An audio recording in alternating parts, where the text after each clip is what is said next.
Every child he adopts passes away, and the reason is amazing.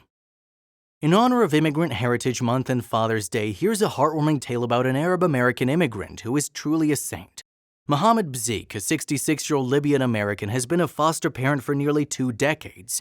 However, Mohammed is no ordinary foster parent. He only cares for children with terminal illnesses, children given up by their parents or taken by the state.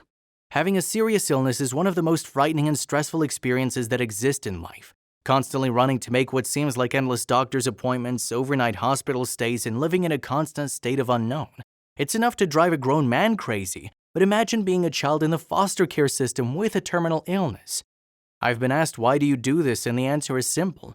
Even if these children cannot communicate or see or hear, they have a soul. They need somebody to love them. I tell them, it'll be okay, I'm here for you, we'll go through this together.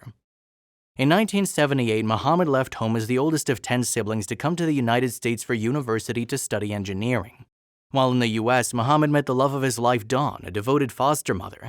After marrying, the couple opened their home in Azusa, California to dozens of children. They taught courses at local community colleges on how to foster and care for children with illness, including dealing with death. Their lives have value. It makes me happy when I see them smiling and know they're happy and content. Beginning in 1995, the two decided to only adopt orphans who were victims of abuse, violence, and terminal illness. In 1997, Dawn gave birth to their biological son Adam, born with brittle bone disease and dwarfism. He was so fragile that daily tasks like changing his diaper might break his bones. Despite that, the Bziks resiliently adapted to his special needs and accepted him. Unfortunately, in 2000, Dawn became severely ill, suffering from incapacitating seizures caused by blood clots in her lungs. In 2015, she succumbed to her illness and passed away. Bravely, Mohammed decided that he should continue his wife's life work.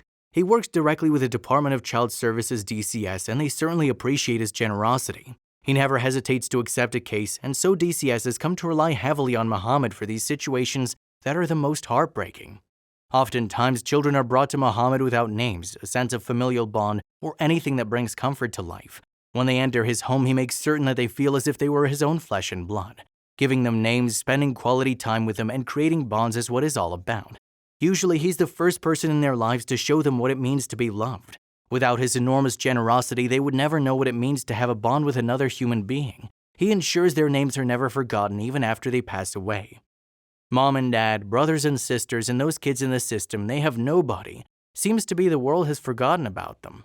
Something terrible happened in December 2016 when Mohammed was diagnosed with colon cancer and had to undergo surgery with no one by his side.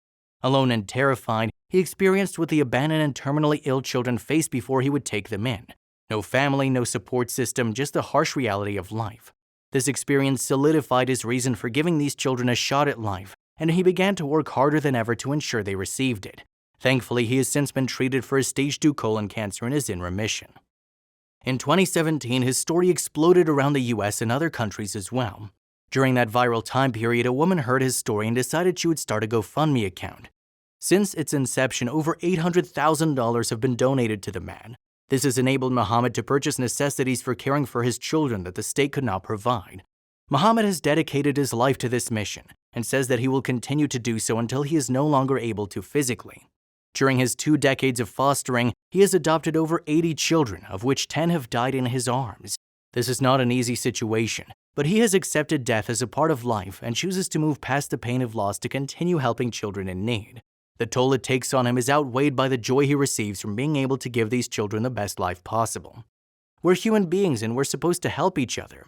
According to Rasela Yusuf, an assistant regional administrator for the unit of the 35,000 children overseen by the county's Department of Children and Family Services, about 600 are currently under the care of the division's Medical Case Management Services, which provides care for those with the most serious medical needs.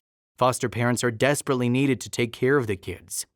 If anyone ever calls us and says this kid needs to go home on hospice, there's only one name we think of, says Melissa Testerman, who finds places for these terminally ill children in her work as a DCFS intake coordinator. He's the only one that would take a child who would possibly not make it.